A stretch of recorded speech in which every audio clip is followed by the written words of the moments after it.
आज हम हैं इस समय मंदिर परिसर में और मंदिर परिसर के अंदर हमने ये वीडियो बना रहे हैं, इसलिए बना रहे हैं कि आज सत्य का खुलासा हो। जो हमारे अंदर सवाल है, जो सवाल उठाए जाते हैं इनके ऊपर, इन भगवानों के ऊपर, इन देवियों के ऊपर, ये आज उसके सामने बहुत सारे सवाल खड़े हो रहे हैं। जैसे कि उत्तर प्रदेश के बदायूं से एक मामला सामने आया। एक महिला जो आंगनबाड़ी की सहायिका, जिसके साथ मंदिर के पुजारी सत्यनारायण और उसके चेले वेदपाल और गाड़ी के ड्राइवर सतपाल ने बर्बरता की और उसको गुप्त अंगों में सरिया डालकर हत्या कर दी गई। ये मामला बहुत ही दर्दनाक है, जिसके ऊपर राजनीति भी गरमाने लगी है। चलिए हम आपको बता दें कि समाजवादी पार्टी के राष्ट्रीय अध्यक्ष अखिलेश यादव ने भी सवाल उठाया और विपक्ष दल सभी योगी सरकार को घेरने में लगे हुए हैं। कह रहे हैं कि योगी सरकार में इस प्रकार से महिलाओं पर उत्पीड़न होने लगा है।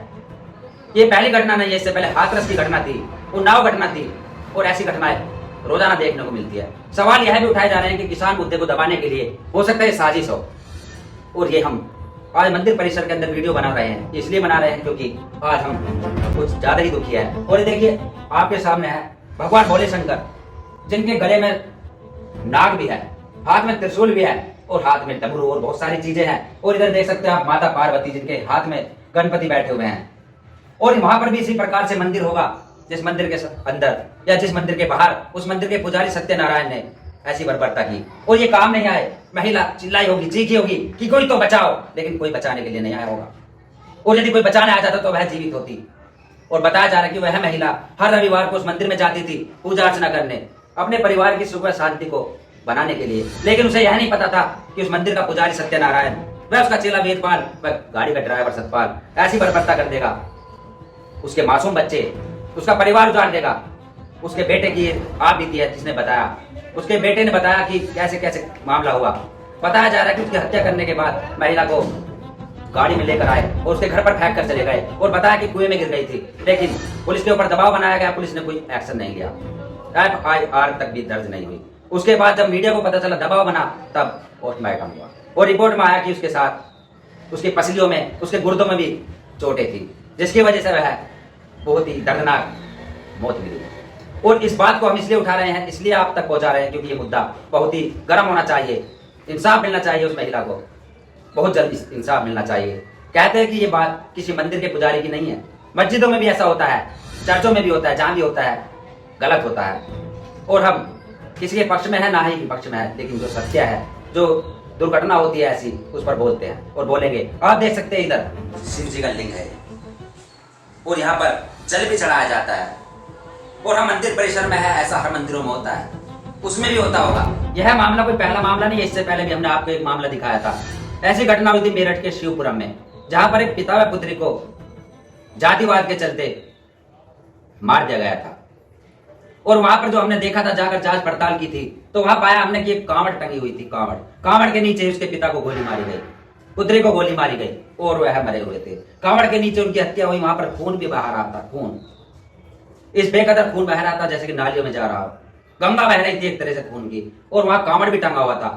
वहां पर हमने बातचीत की तो पता चला कि वह लड़का हर साल कांवड़ यात्रा में जाता था, कांवड़ लेकर जाता था और 5-5, 10-10 हजार रुपए कांवड़ों में खर्च कर देता था। वहां पर भी हमारा यही सवाल उठा कि उस कांवड़ के नीचे हत्या हुई, लेकिन वो कांवड़ भी काम नहीं आया।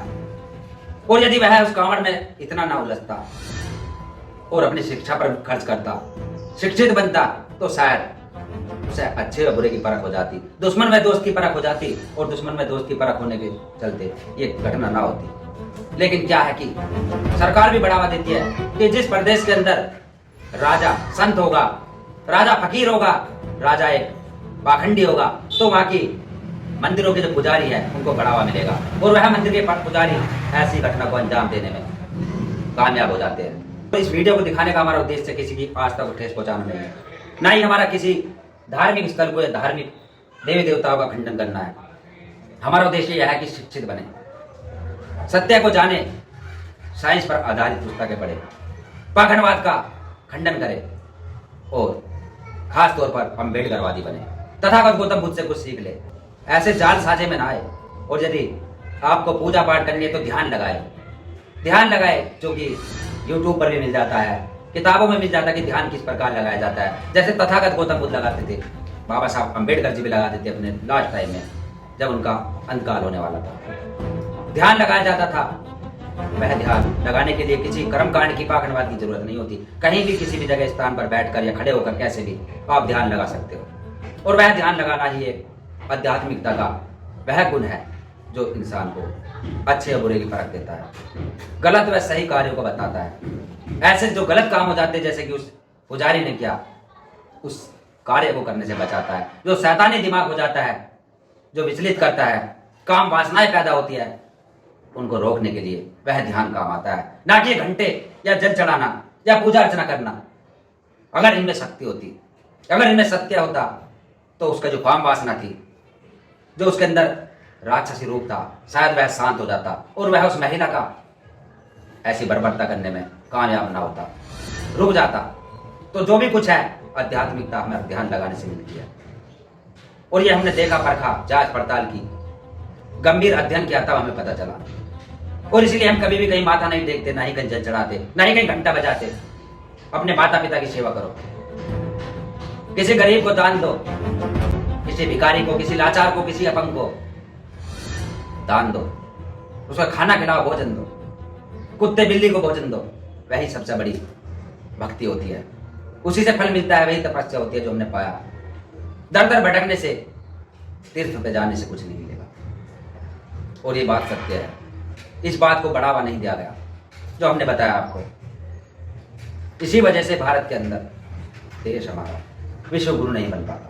पाखंडवाद को ज्यादा बढ़ावा देते। जो ध्यान, जो आज चीन व जापान में बौद्धिस्ट कंट्रियों में अपनाया गया, वहां बहुत आगे तरक्की कर लिया। लेकिन यहाँ पर आज भी इन कर्म कांडों में पढ़कर, इन मंदिरों में, इन मस्जिदों में एक कर्म कांड हो जाते हैं, एक घटनाएं हो जाती है, और फिर भी सरकार इसको बढ़ावा देती है, बचाव करती है उन पुजारियों का, क्योंकि वह भी उसमें लिप्त है। काम वासनाएं, कहते हैं कि काम वासनाएं होती है, काम वासनाएं होती है, उनको नियंत्रण करना चाहिए।